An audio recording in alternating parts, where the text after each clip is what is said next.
Welcome to the Mycitizenagency channel. Today we'll be discussing a topic that's always surrounded by high expectations, doubts, and myths. Who is actually eligible for citizenship through repatriation? Many have heard that if your family had ancestors of a certain nationality or origin, or if they lived in a territory that once belonged to another country, you can obtain citizenship through a simplified process.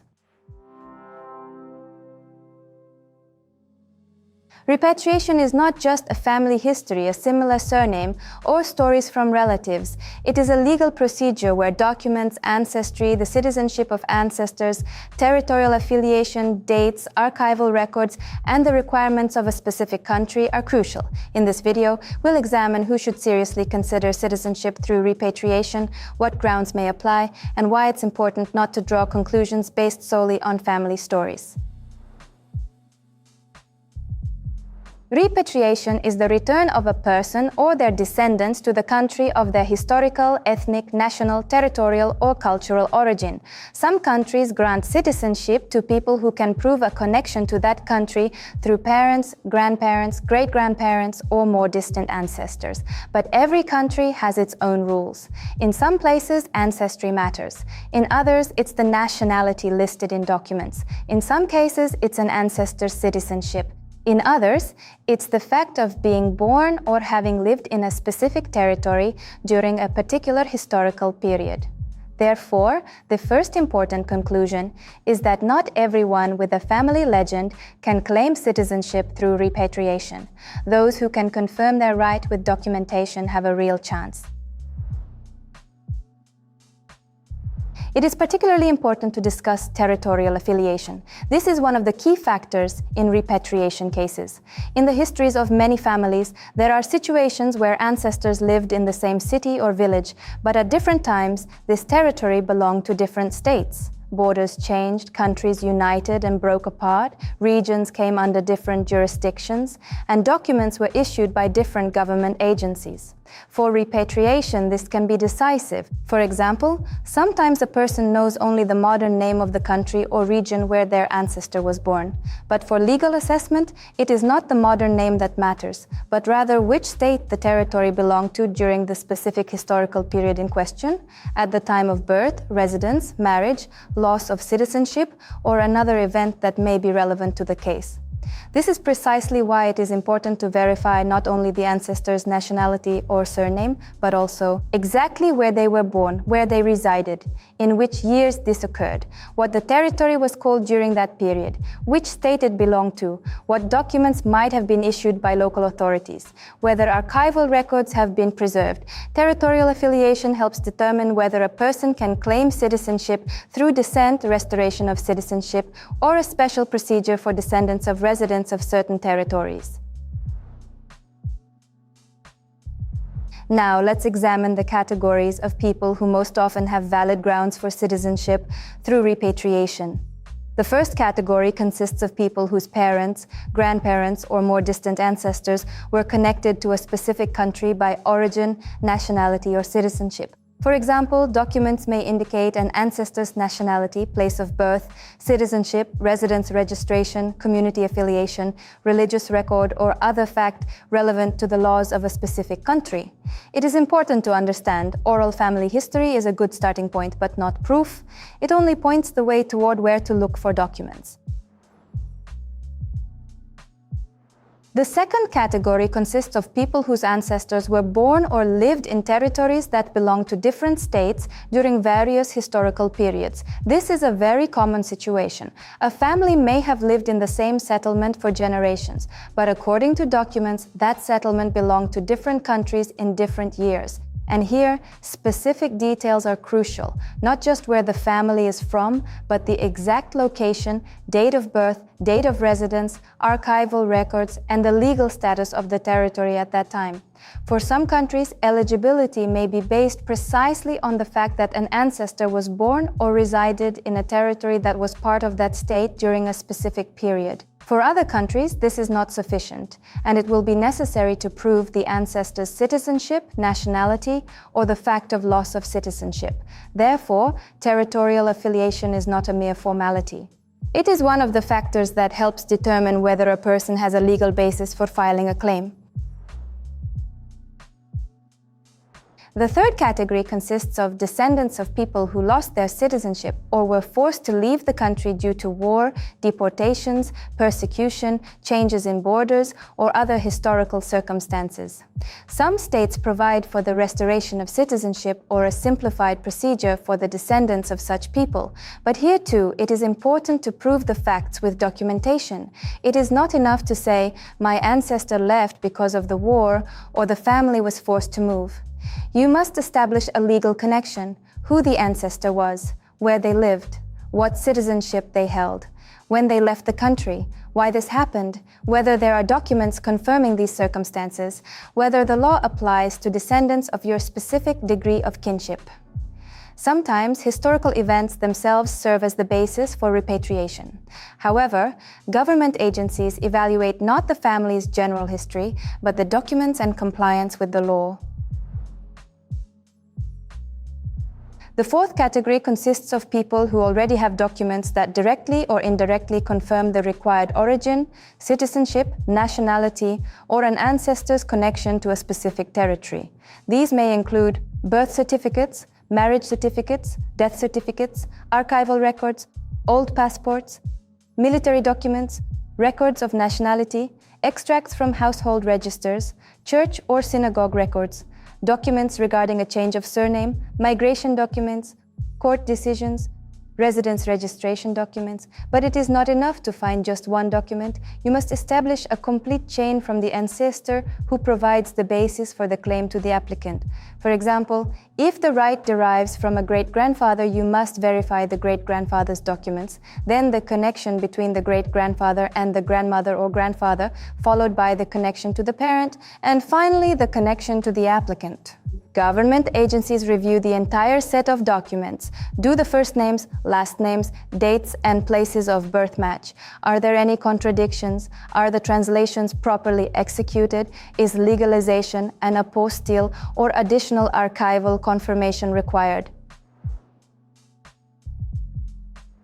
Now let's discuss situations where a person may mistakenly believe they already have the right to citizenship through repatriation. The first situation is, I have a foreign surname. A surname can be a clue, but not a basis. It proves neither an ancestor's citizenship, nor nationality, nor territorial affiliation. The second situation is, my family said we have roots there. Family stories help kickstart the search, but they are not proof in and of themselves. The third scenario is, my friend got citizenship, so I can too. Every person has their own family lineage, their own documents, and their own circumstances. Even relatives may have different chances if one has a complete set of documents, while the other has gaps in proving kinship. The fourth scenario is, my ancestor lived in the right territory, so everything fits. This isn't always the case. It matters which years they lived there, which country the territory belonged to, what status the ancestor had, and what requirements the specific country imposes. The fifth scenario is, I found one document, so I can apply. The document must be properly evaluated. You may need an additional archival certificate, a correction of an error, confirmation of a name change, a notarized translation, or legalization. A separate important topic is discrepancies in documents. A surname may have changed after marriage, upon moving, or due to an error in the record. The date of birth may differ by a day, a month, or even a year. The place of birth may have been recorded using the old name of the settlement. To a person, this may seem like a minor detail, but for an immigration authority, such discrepancies require explanation and verification. This is especially important in cases where territorial affiliation plays a major role. If a locality changed its name or moved from one jurisdiction to another, it is necessary to clearly demonstrate exactly which place is being referred to and to which country it belonged during the relevant period. Therefore, a genuine candidate for citizenship through repatriation is not simply a person with a suitable family history. It is a person for whom a convincing documentary chain can be established, from the ancestor providing the basis to the applicant themselves. To understand your chances, it is important to proceed step by step. The first step is to gather everything you already have at home: certificates, old passports, military ID cards, employment records, archival references, letters, signed photographs, and documents regarding marriage, death, and name changes. The second step is to create a family tree. You need to understand exactly through whom the right may be inherited: through the maternal line, the paternal line, a grandmother, a grandfather, or a more distant ancestor. The third step is to determine the exact locations and dates. This is necessary to verify territorial affiliation. It is important to understand which country the territory belonged to at the time of your ancestor's birth, residence, or loss of citizenship. The fourth step is to check the requirements of the specific country. You cannot assess repatriation in general. Poland, Romania, Bulgaria, Hungary, Germany, Israel, Lithuania, Latvia, and other countries have different grounds, different procedures, and different requirements for evidence. The fifth step is to conduct an archival search. If key documents are missing, they can be sought through state archives, civil registry offices, religious archives, military archives, local administrations, and other institutions. Step 6. Conduct a legal assessment. It is not enough to simply gather documents. You must determine whether they constitute a valid basis for filing an application. So, who is actually eligible for citizenship through repatriation? A person is actually eligible if they have or can find documents confirming several key elements. First, the existence of an ancestor who provides grounds for repatriation under the law of a specific country. Second, an unbroken line of descent between this ancestor and the applicant. Third, compliance with the program's requirements regarding dates, territory, citizenship, nationality, degree of kinship, and other conditions. Fourth, confirmed territorial affiliation if it is relevant to the chosen country. In other words, you need to understand exactly where the ancestor lived or was born, during what period, and to which state that territory belonged. If even one of these elements is missing, the case may be weak. But the absence of a document at the initial stage does not always mean there is no chance. Sometimes documents can be restored, requested from an archive, or confirmed by alternative sources. Repatriation is not a one-size-fits-all solution. For some people, it is indeed a strong basis for obtaining citizenship. For others, it may be more promising to consider work, education, business immigration, or other avenues. A professional assessment helps you understand whether there are grounds for repatriation, which country might be suitable, what documents are already available, what documents are missing, where to find them, whether there are risks due to discrepancies, whether territorial affiliation needs to be confirmed, how realistic the path to filing is. The main goal of such an assessment is not to create false expectations, but to honestly determine whether the person has a legal basis for the application. Let's summarize. Citizenship through repatriation is an opportunity for those who can prove their connection to a specific country through ancestry, citizenship, nationality, territorial affiliation, or family history. But the key word here is prove. Not assume, not rely on what relatives say, not find a similar surname, but confirm with documents. If you want to understand whether you have a real basis for citizenship through repatriation, submit a request for a free consultation via the link in the description. We will review your situation, create your personalized immigration plan, and prepare a complete set of documents for successfully obtaining citizenship in one of the EU countries.